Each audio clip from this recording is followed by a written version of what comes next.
Hey everybody, it's Tay with Ladies Night for our second week after our first week revamp. So, first things first, we're going to go over the things that we've actually seen and heard this week.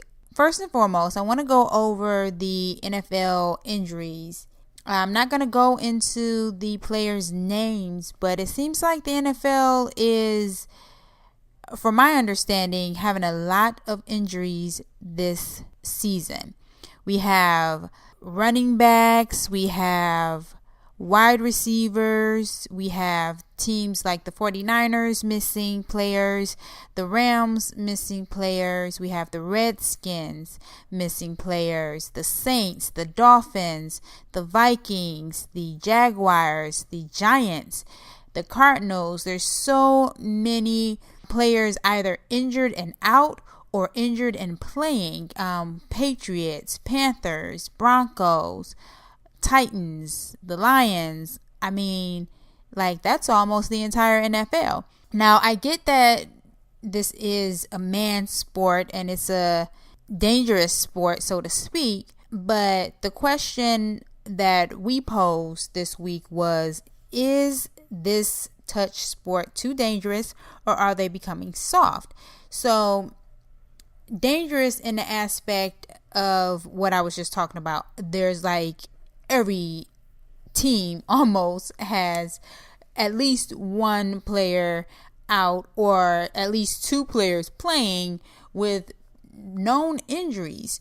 Some people would say that they're getting soft because of all the calls that they're making and all the changes and the rules that are becoming more and more strict on how to tackle a quarterback and can you touch this player this way, or where can you touch that player, and if you slip and fall, if one of the referees calls it, is it a good call? Is it a bad call? Are they catching all of the calls? Are they being biased? It wasn't until this year that I actually realized that this game is really interestingly tough. It's really tough. I want to say that they're becoming soft because from back in when I was growing up and actually into sports like that, they didn't make that many calls, but it is also a dangerous sport. So that's a double-edged sword in my opinion. Okay, so we're going to go into our Women's Day, which was Tuesday. And we're talking about women in prison. There's some really good things going on as far as mentorships for young ladies.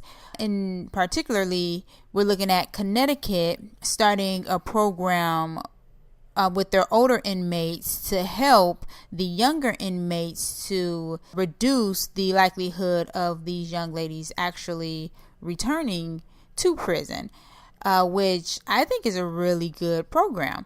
This particular program is in Connecticut, but there are multiple programs like this one throughout the United States, and I think that it is an awesome thing that they're doing for these young ladies.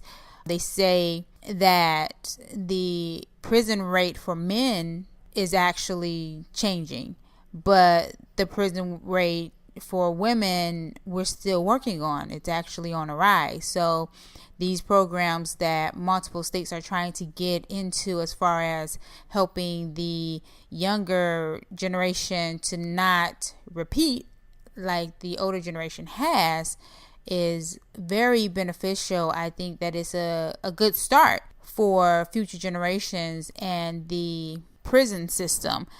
Okay, so we're going into something that was going on Wednesday as a part of our current events day, which was a New Yorker by the name of Carlos Batista Jr. He was actually charged Wednesday with strangling his girlfriend on a cruise ship. The charge stemmed from a cruise that happened back in September. The way that the story goes is the young lady was trying to break up with him. I don't know why you would go in the middle of the ocean with somebody and try to break up with them. First and foremost, I'm going to say she's a brave soul. She must have thought that he was a softie. He must have never put his hands on her in the past for her to, if that is the case, for her to try to break up with him while they're on a cruise ship in the middle of the ocean, girl, you've got balls. I'm just gonna say that. I wouldn't try that.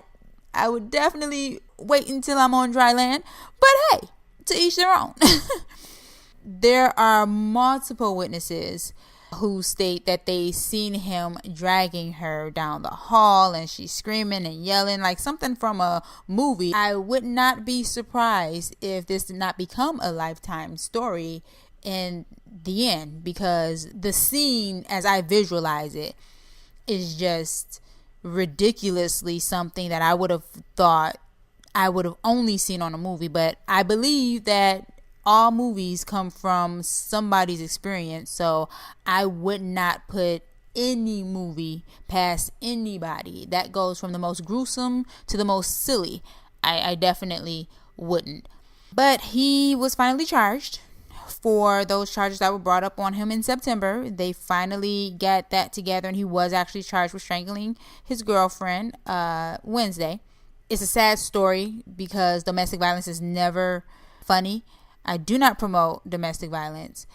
We can make a joke about it, of course, after the situation is over and done and justice has been served. But in the reality of it, that's never a good situation. I'm glad that the people that were able to get into the room were able to get into the room when they got into the room, because they say that when they opened the door, he was actually strangling her. So that could have been a very fatal, tragic situation. But it wasn't. So we're going to thank God for that.